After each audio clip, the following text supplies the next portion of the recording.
anywhere. Just stay, because sometimes, I don't know why, sometimes at night my internet just cuts off. So if it happens, just don't go anywhere. I'll be back. Okay. And I think we are going to start. Okay. I'm not going to check the chat now because there's too many screens open and I've got ADHD, so I don't want to be very confusing to you. So I will answer all questions at the end, but please, you can type them in and then we can go and have a look at them at the end. All right. So again, welcome everyone, and thank you so much for joining us today. My name is Karen Visser, and together with my sister Marlies, we run BioLink Brain Training, and we've been doing this work for 18 years now. And honestly, this topic, guys, growth mindset, fixed mindset, is one that is genuinely, we are so passionate about this. And I was just thinking, and I'll introduce myself now formally, but I was a teacher as well. And this is actually things or concepts that teachers needs to be taught, and no one teaches this. And being a mom, I never had the knowledge with regards to growth mindset and fixed mindset. And now 18 years later, when you've made all the mistakes, you find all these gems that helps you so much. So I'm happy that you guys are here and proactive. And so with regards to the topic. So let me quickly see in the chat. Do you guys have any knowledge with regards to growth mindset and fixed mindset? Let's quickly see in the chat. Have you ever heard of it? Maybe attended a reading of a webinar like this around it? Have you ever heard about that? Now I have to find my chat again. My chat's gone. You can unmute. Oh, there's the chat. There's someone chatting. Sam, let's see. No, the first time. Okay. And grade 10 student. Awesome. Okay. You've attended the webinar. Okay. Madelette. Welcome, Madelette. All right. And you have got also 2 children. Okay. First time. Okay. So, and it's also great. It's always, you never stop learning, right? I will attend stuff like these as well. And every time I attend webinars that I think I know the topic of, I always learn. Whoop. Okay. Just try and see if you are, Belinda, few web seminars. Okay. Just unmute, just mute yourself. I kan nie hoor nie. Let me see who's that. Hold on. Let me just quickly see. It's this one. Okay, I'm just going to mute you. All right.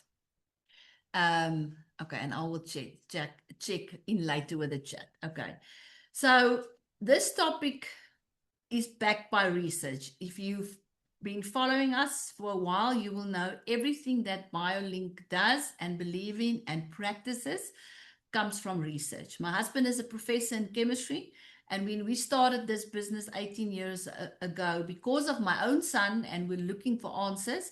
If you're married to a scientist, I promise you, he believes nothing until there's written research and a lot. Okay, so everything that we're going to share with you tonight is evidence-based. Okay, so I want you to sit back, relax, and take in what I'm going to share and have an open mind. Okay, we are also going to share with you some resources at the end, but I'm going to talk you through that. But let's start with a little bit of, let's see if you've seen this maybe in your households. Okay. Because we're going to go a little bit into theory, because you need to know that this comes from somewhere, right? But let's look at if some of these actions or behaviors looks familiar. So your child gets home with a test in his hand, and the results he's not happy with. And instead of saying, okay, what can I do that's better? What can I do better next time? They say, I'm bad at maths. The teacher doesn't like me. I hate maths. I'm never going to get it. Okay. Anyone, you can just put up, let me just put people in here. You can just put up a little thumbie if that is maybe something that you guys have struggled with. Okay. I think we all at some time, when they just don't get it, they just throw in the towel, right? They just fed up. They are over it. Okay. Or maybe they avoid trying something. This was my middle son. They avoid trying something new because they are scared that they are going to look silly or stupid, right? Or they give up the moment it gets hard. Okay, sorry guys, I'm just letting people are coming in.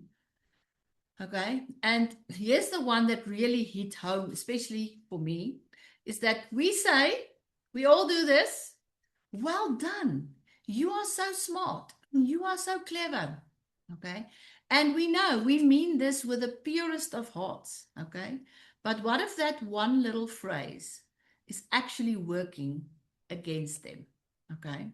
So none of this is anyone's fault. So no one is blaming anyone. Okay. And the thing is, nothing is permanent. I'm going to quickly interrupt myself. Like I said, I do have ADHD. About a year ago, we do business coaching, and we were sitting there in a room with a lady that her business is they work with lawyers, and she believed, and it took her about, I would say, 9 months to change her thoughts, because she believed that this is how she is and this is how she's going to stay. Okay, so there's nothing wrong with that. I think it's also with regard, if we look at how old we are, how we grow up. Okay, if we are exposed to things like these. Okay, so again, like I said, this is no one's fault. Okay? Does anyone, let me just see, could anyone relate here? Let me see. I'm gonna quickly run to the chats. And let me see. Yes, okay. Never raised 4 children and a lot of grandchildren. Yes, Marie. Yes, okay. You all can relate with this. Okay. All right. Let me just, okay. Great. So let's go on. Let me just move there. So let me just do a formal introduction. So I'm a former teacher. And Marlies is a former neonatal sister. And we've been building BioLink now for 18 years. We are both certified ADHD coaches.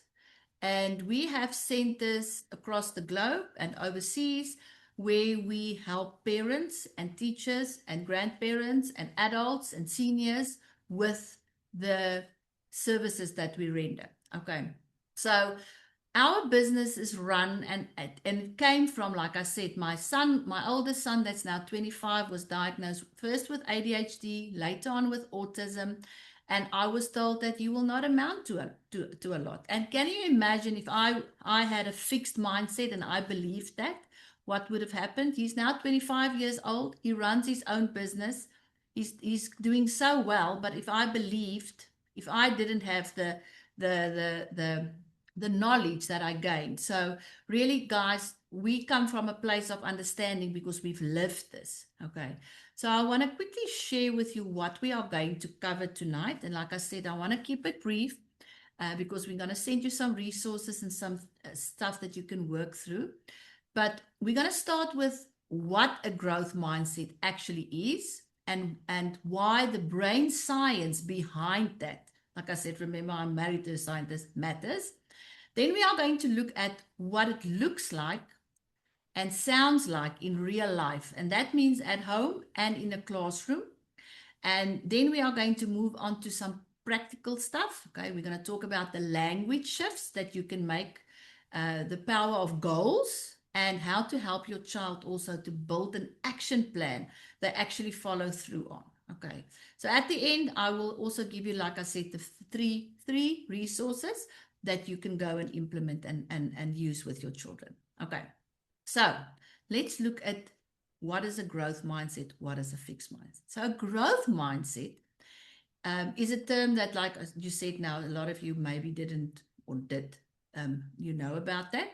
But it actually comes from Dr. Carol Dweck, that did her studies at Stanford University, and her research is one of the most replicated findings today in education psychology. Okay. And if I remember correctly, I think like in my 3rd year in psychology, we did a brief run through once over about growth mindset and fixed mindset. I don't even think they asked us about that. Okay. So it's got nothing to do with intelligence. Okay. So a fixed mindset says my intelligence, my abilities, like that lady at the coaching, this is how I am.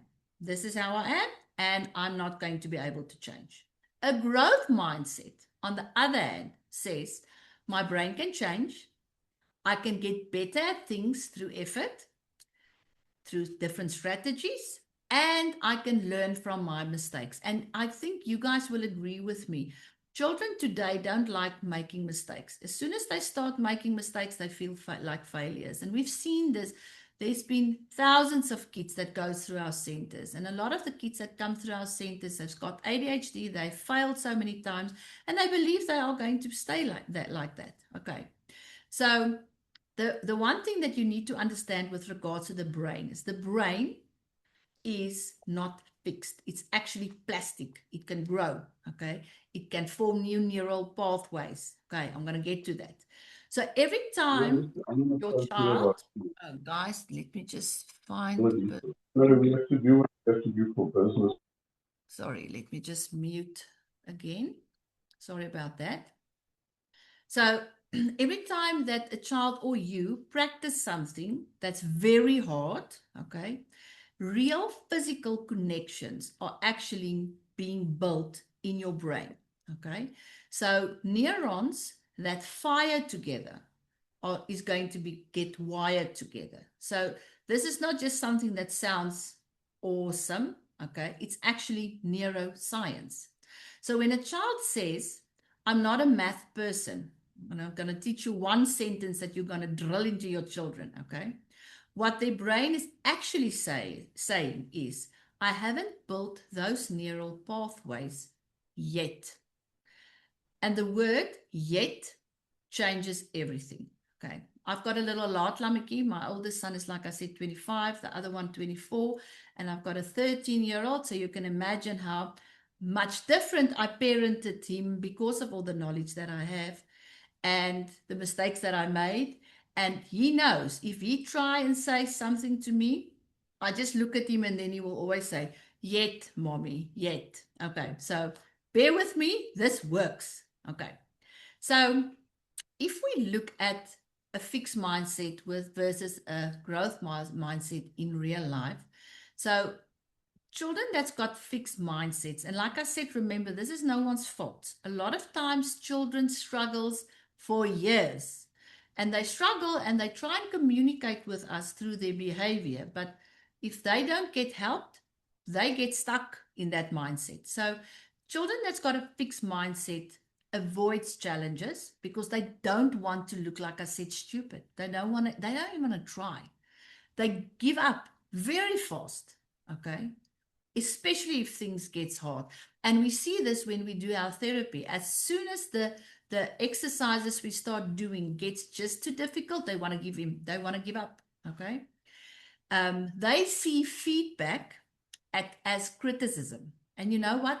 As parents or as adults, don't we always sometimes feel like if you get negative feedback, you always point the finger to yourself, okay? Because we are our biggest criticizers, okay?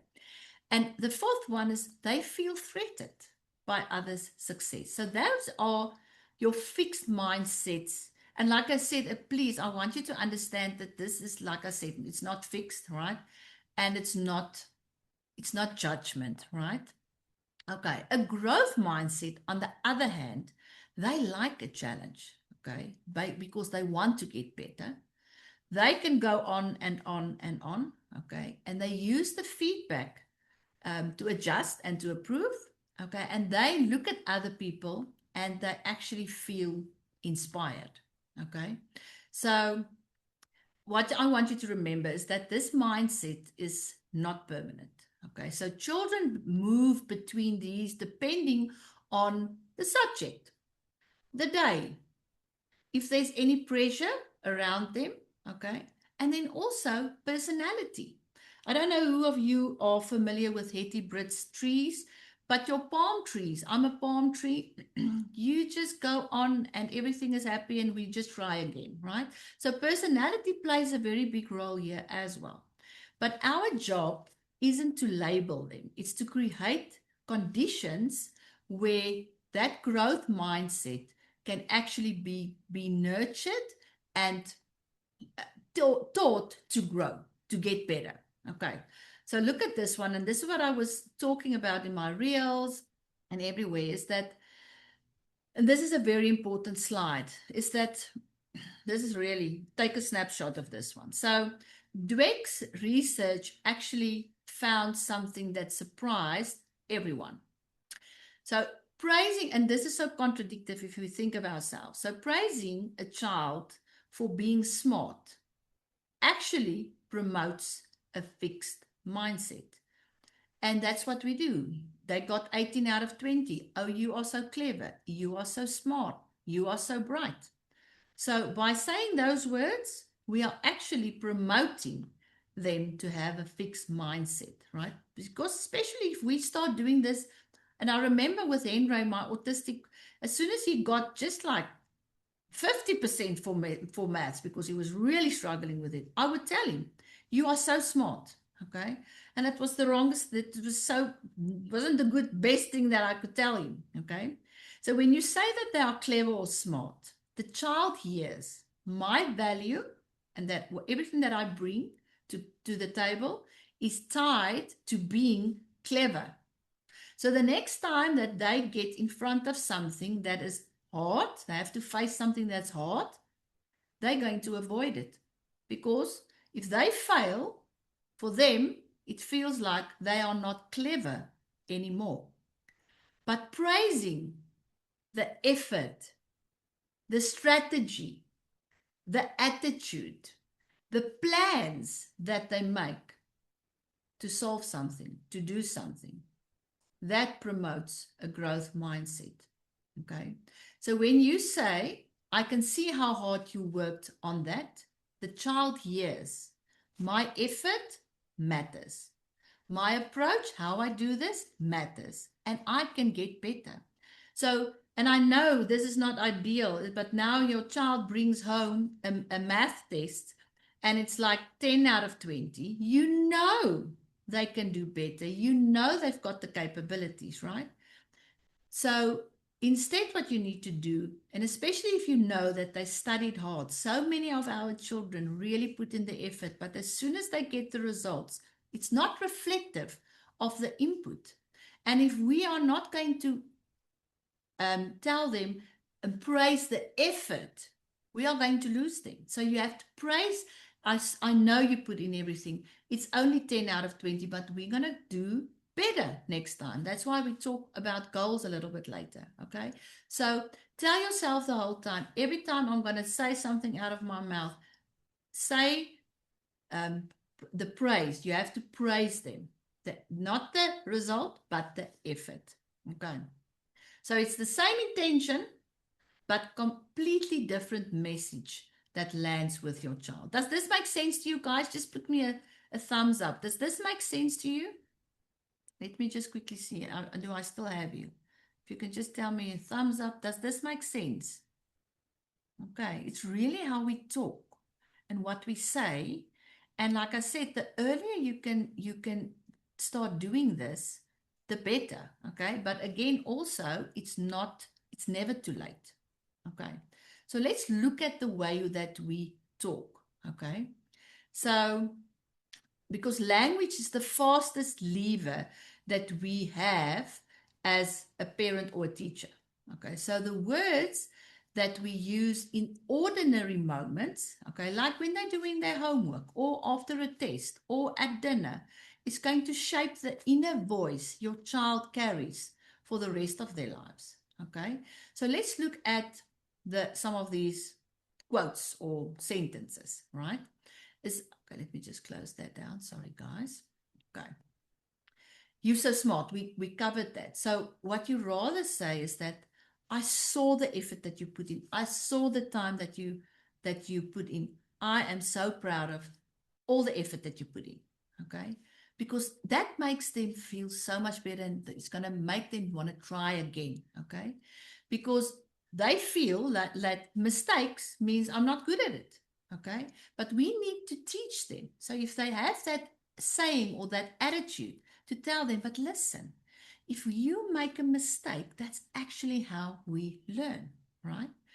And I always tell parents to take, like I said, let's take sport. Let's say, for instance, that they play rugby, for instance. I don't know how many boys, who of you have got boys, but they make mistakes. But they have to see that mistake as a way of learning. But we have to teach them that inner voice, the way they have to think, right? That's why I'm saying that the younger we can be, that we can start doing this, the better, all right? This one, you're either good at it or you're not. People always say this. No, I'm just not good at that. I was like that in grade 9. At my age, we didn't have to do maths until matric, because I really struggled with maths, not because I couldn't do it, but in the end, after what I'm doing now, I realized I was a slow brain. I'm a slow processor. My brain processes information slower, and I needed a little bit more time. And the more they told me to go faster, the more anxious I got, and I never could do maths. So I had this belief system that I'm just not good at it. Okay.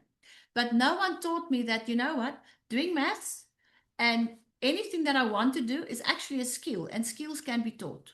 Okay. But I don't have it yet. All right. And then this one also, it's too hard. Why do I just bother? And we have seen this a lot with our students that comes to our centers. Okay. So we need to tell them that this is a challenge, right? And a challenge we can break up in smaller pieces, and we can conquer that. Okay. Sorry, guys. Let me just admit people.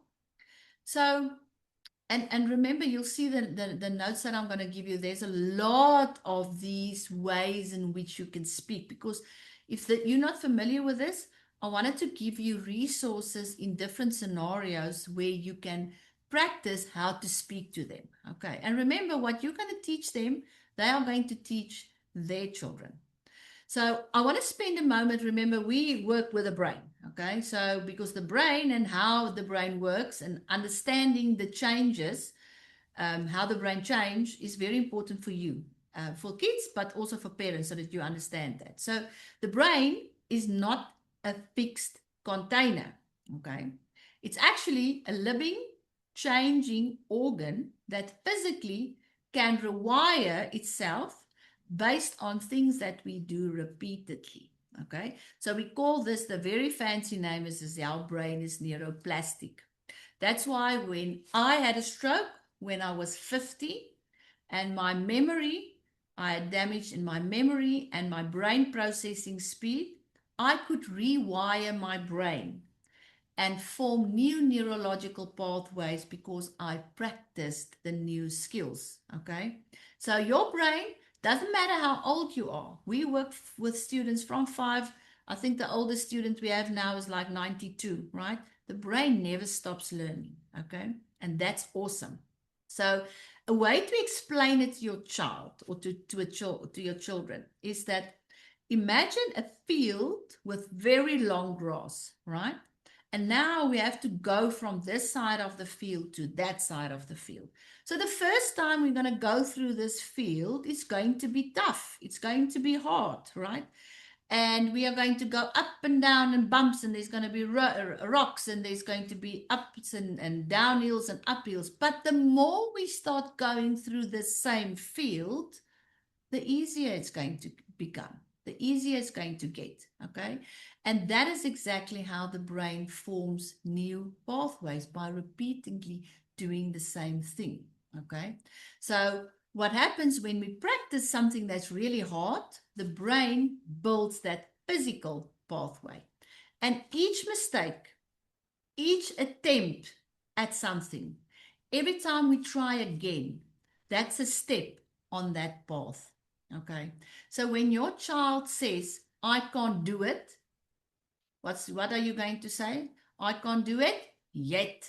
Okay. You can't do it yet, because your brain is on that path. We have to go through the ups and the downs. We have to go over the rocks. Okay. This is also why we at BioLink, we work on that cognitive skill level. We work with attention. We work with brain processing speed. Like I said, we work with memory. That's why I could rewire the specific skills that got damaged because of my stroke. Okay. So we don't just teach strategies. Okay. We're actually building underlying brain capacities that can make everything easier. So now I want to quickly, and I don't want to put you on the spot because I'll use myself as an example. Who of you teach or taught your children how to set a goal? Is this something that you do? Teachers, I know, we don't teach the children to set a goal. Do any of you have any of you? I'm just going to quickly find my chat. Teach your children what is a goal and how to set a goal. And like I said, remember, this never happened. This only came when I started to learn about all of these things. That's when we realized how important a goal is. Is there any one of you that's here that teaches your children how to set a goal? Do you set goals? Let me see. Do you have goals in your life? Everyone that's here, do you have a goal that you are working on now? No. Okay. It's okay. Don't feel judged or anything, right? We're all just struggling to get through every day. Okay. All right. So let's look at what a goal does. And I'm going to give you great examples because we work with this every day. So a growth mindset, right? So I've got a growth mindset.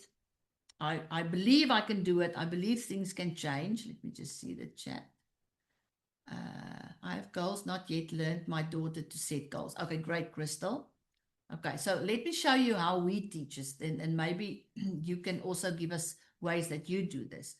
But so we've got now our growth mindset. We know we can change. We know we can do this. Okay, but if we don't give them direction, okay, it's going to be a little bit difficult in real life. Okay, so goals give a child something to move towards. Okay, so they shift the focus from I'm good at this to I'm getting better at this. So I'm getting better at maths. I'm getting better at reading. Okay, and that shift is actually everything. Okay, so goals also build executive functioning. Now, you will know if you are in BioLink's world, we are all about executive functioning. Okay, so that means planning, prioritizing, tracking progress, managing frustration when things go sideways. Okay, organizing things, time management, right?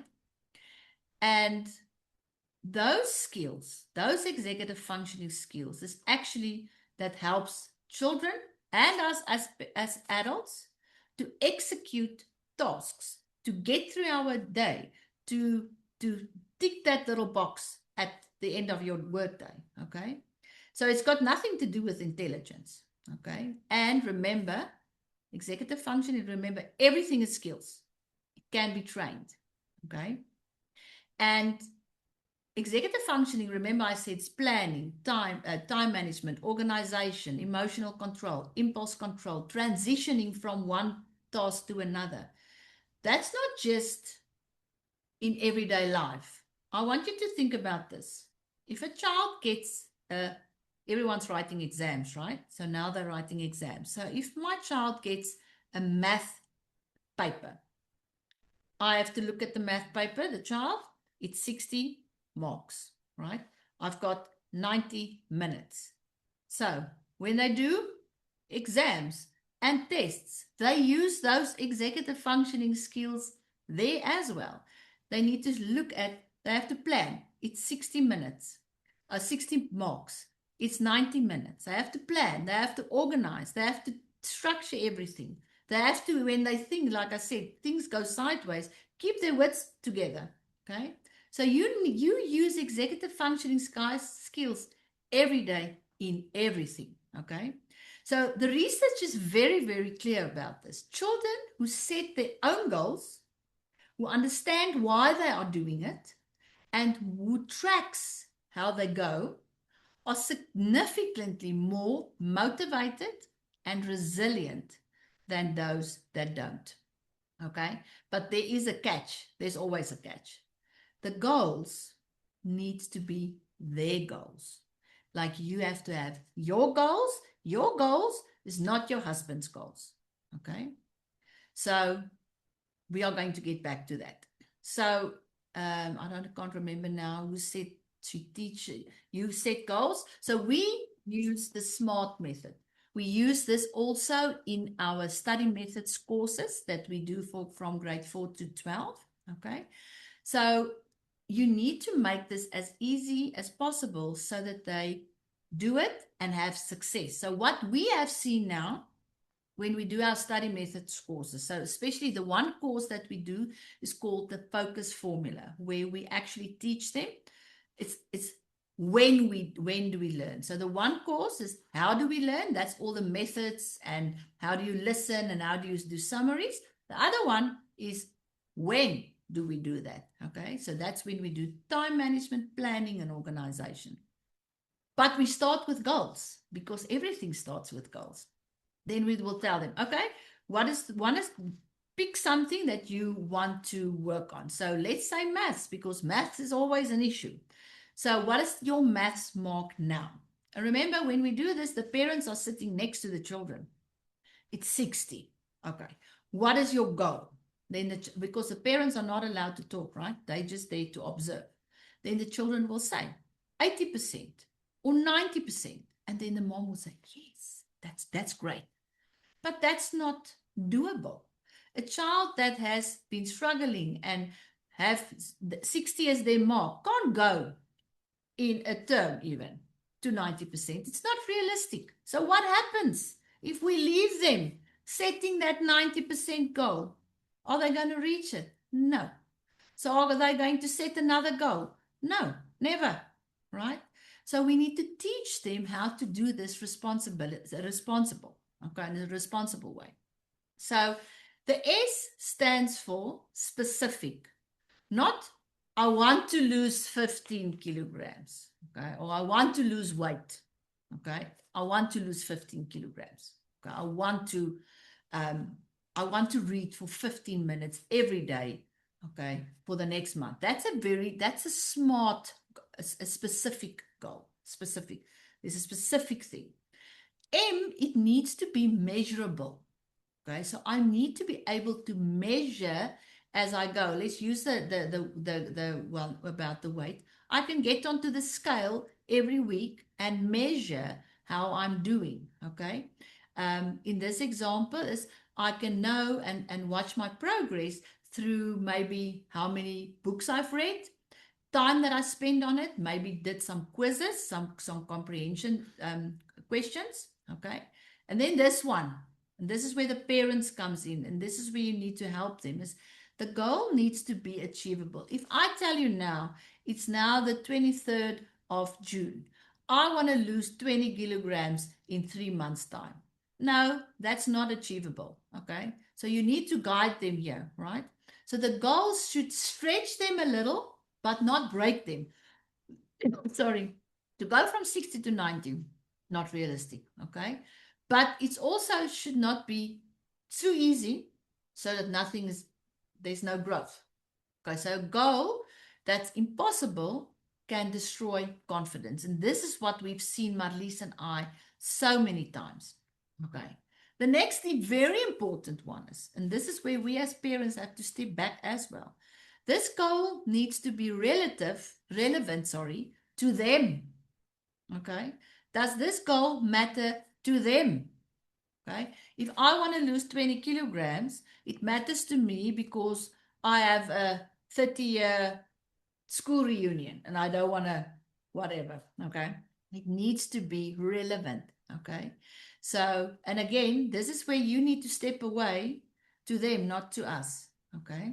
And then the last one is there needs to be an end time bound, okay? A deadline creates urgency and it gives them a finish line that they go over so that we can celebrate them, okay?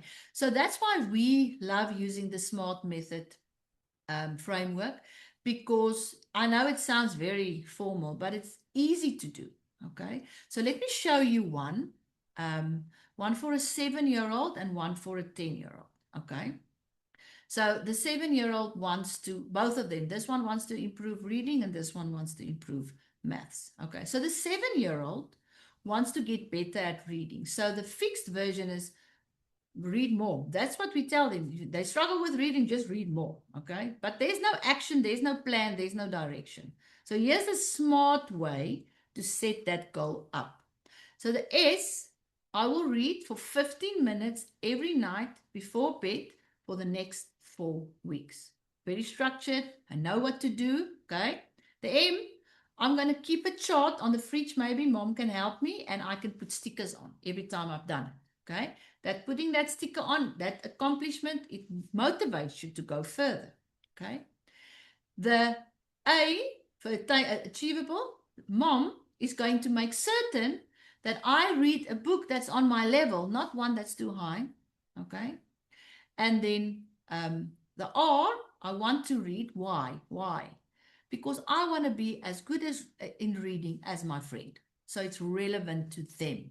Okay. And the timeline, 4 weeks. Okay. Same on the other side, 20 minutes of maths. Okay. So it's again the S, 20 minutes of math. Practice after every school, after school every weekday for 1 month. Okay. M, on Fridays, I'm going to test myself. Maybe I'm going to do a quiz. Okay, I'm going to track my scores. A, problems pitched at current level. We have to make certain it's not too difficult. Okay, so either get the teacher involved, but get the parents, a parent needs to be involved. Then relatable, because I feel horrible in class. I want to feel more confident in class. It's relevant to me. Okay, and again, we've got a time month. So same structure and age appropriate. Okay, so because the goal needs to belong to the child. And the resource that I'm giving you takes you through each and every step. You guys are going to be able to do that together. Okay, but now we've got the goal, but now we have to execute it. We have to do this. Okay, so they have to plan this. Oh, and sometimes they struggle with planning. And you know what we do as parents? We take over. Is it only me? I took over because I had timelines. I worked full time, and the list is long, and we need to get through this. Okay, they need to be part of this. Okay, you are doing this together. So the plan needs to include something most people forget, because we don't want our little ones to struggle. And you can crucify me for this later on, but the best thing that you can do for your child today, especially in the world that we live in today, let them struggle a little bit. It's good for them to fail. Failure helps them to grow. If you are there next to them, picking them up, guiding them along the way. So we have to put obstacles in the way. So here's the process. So you're going to identify the goal clearly. You're going to break it up into small steps. Okay. You are going to set that timeline for each and every step. And you are going to identify what could get in the way. What can go wrong here? Play a little bit of devil's advocate. Okay. And then decide, if this happens, what are we going to do? Okay. So this is called an if-then plan. It is one of the most powerful tools in goal psychology. Okay, like I said, guys, this is psychology. This is proven. Okay, so if I forget to practice, what am I going to do? I'm going to do a double session tomorrow. Okay, if I feel like I just want to quit, maybe I've got an accountability partner, someone that I can phone that can help me. Okay, there needs to be a plan. Planning for failure is not being pessimistic, guys. I promise you. It's what's going to separate children who achieve their goals from those that as soon as they hit that first obstacle, they give up. Okay. So you'll see in the one resource, there's a goal ladder worksheet that you can use, and you can go step by step through that. Okay. So what can you do today? Okay.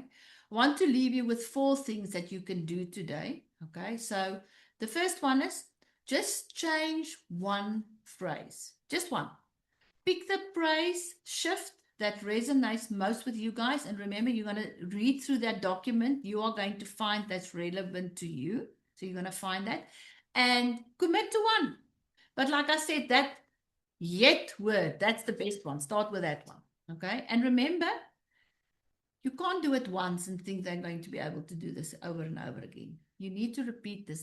This must become like reading. And the only way you do this is by you also as a parent sticking consistently to your guns. Okay. And in the end, it's going to help you as well. I promise you, this is good for everyone. Okay. So the second one is that yet conversation. And you know what? They can yell at you, whatever, just drill it into them. They will thank you later. Okay. I can't do it yet. Okay. Number 3, set a goal together. So you'll see there's a whole, I'll show you the resources just now, of ideas of different goals. So it doesn't just have to be school related, it can be anything. So do something together. Okay. Choose one and then use that SMART framework that we had and use it in the conversation. Okay. Make it fun and let them lead you. Okay. You can even go as far as they choose one, maybe, and you choose one. Do it together. Okay. And you know what? If you want to help them fail a little bit along the way, that sets a good example for them to see how you react when you fail or you get in front of an obstacle. And the 4th one is the biggest one, is to celebrate the effort, the process that you went through, not the end result. The end result is just that. And that's why I gave you that example of a child that's really studied for an exam, right? They know their work. They get into that exam. They've got poor executive functioning skills. Remember what I said, how that worked, right? Now, they don't get through the work. They get anxious when they are in there because they can't plan. Everything is going haywire. They are so impulsive. They're anxious. They can't breathe. And I always say, when the child is anxious, you can't speak. There's no logic. Right? Now that marks is the marks that's coming home. Is it reflective of the child's effort before the time, or is executive functioning skills? And this is something that I try and teach teachers, especially when they look at marks. We can't only look at that mark in the end. We have to look at everything, right? So you can ask them, what did you try? There's 3 questions that you could ask them. What did you try? What did you learn? And what would you do differently? Okay. These 3 questions really helps build a growth mindset habit faster than almost anything. Okay. So small, little, consistent changes in your language, in your questions, how you interact consistently is going to make a very big difference. Okay. So here's the freebies. Like I said, you can see there. So there's the goal planning one. Okay. There's a whole starter guide. It's going to take you through step by step. There's your to encourage your child, and there is the goal ideas. But let me show you over here. There's 130 ways to encourage and support your child. The goal planning, this is going to help you with a ladder, and then also the ideas and the action plans. Okay, so what's next is if your child struggles, like I said, I told you a little bit of what we do, but with things like sustained attention, impulse control, processing speeds, okay, those are all cognitive skills, but you need to understand your own child's skill set. And how can you do that? We have an assessment that we call the focus assessment. So scientific, of course, objective measurement of attentional control, but we measure attention span, brain processing speed, impulse control, and we measure the effect that auditory and visual distractions have on a child. So this whole scope of assessment that we also do a little bit of questionnaires, gives us like a map. So I can tell you your child's optimum attention is about 3 minutes out of 20 minutes. So if you understand your child's skill set, if you can understand my child is struggling because he can't or he won't, that changes everything, right? So that is what we do with an assessment. So that's a very good starting point, especially if you have students that or children that maybe have some areas that they just you know they can do it, but there's something missing, right? You can phone any of our agents. You'll see here is our website where you can go and find our agents. There's Marlies and myself's telephone number. That's my email address. You will get the resources from this email address. So if there's any questions that you want to ask, you can just email me. And like the Nigel people, we've got new agency in Nigel. So Sunay and them, they will be there to help you. I didn't see all the other places there, but you can go to our website to go and find out. If you want to find out what's going deeper on, if you want to see what's beneath, I always talk about the brain, beneath the bonnet, okay? This is where we really, really can help you, okay? And you are really welcome to reach out. And I want to thank you so much for spending this, how much was it? 45 minutes with us, because every conversation that you have with your child about the efforts, about mistakes that they're doing, about how they're trying, it matters, okay, more than you know. So I hope that tonight's session you've learned something, you're taking something home, and that you can go and please go and implement it, even if it's just one thing. You can't do everything all at once. Sometimes people get very inspired and they want to do everything. Start with one little thing and do it consistently for 2 or 3 weeks, and then take the next one. Okay. Are there any questions? I'm done. Are there any questions? I'm just going to quickly go to the chat. Any questions that you guys want to ask me? Okay, let me see. Yeah. Okay. Any questions? Tell me quickly in the chat if you would. Did you learn something tonight? Or what is one thing that you are going to take away from tonight? And I know you're going to reflect a little bit because I talked a lot and there's a lot of things to consider. But what is one thing that you learned tonight that you are going to try and implement? And don't leave me hanging here because you guys are all still here. So let's see in the chat. What did you learn? What are you going to try? Remember, we're all in this together, right? Don't worry about what other people are saying. You are your own person. Your child they are their own child, because everything can change, right? And that's the positive thing. Like I said, I mean, I had a stroke. I could have been not being able to work anymore, and here I am. So there's always hope, right? And we have to change the way we think, and that's why educating yourself first is so important. Rephrasing is what I will definitely implement. Great stuff. Okay, let me see. And like I said, those resources are definitely going to help you. Okay, Belinda says the power of using the word yet. And it's such a small thing, right? Okay, and make them fed up. You make them, that's your job. Your job is not to make them, they can love you later, they can hate us now a little bit. Okay, to say yet after every tantrum my son has. Yes. And like I said, remember, so many times these kids have been struggling for so much that I can't becomes a I won't. And to break through those layers and layers of hurt takes time. Okay, so just keep on going. Sanai says it was very insightful. I always try to praise my kid, but she gives up quickly. So we'll definitely apply growth mindset and rephrase what I say. Yes, fantastic. And then come back, Sanai, and come tell me if it works, hey? Okay, the way we talk to our children matters and help them set goals. Okay, great stuff. I'm so happy that you guys learned. This got me thinking. All you said, it's so true. Okay, great. Crystal, setting goals and praising the effort and not how smart she is.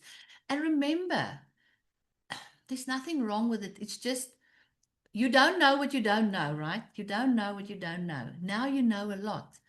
And like I said, you can change so many things. And we've had so many success stories over the years in different areas with what we do.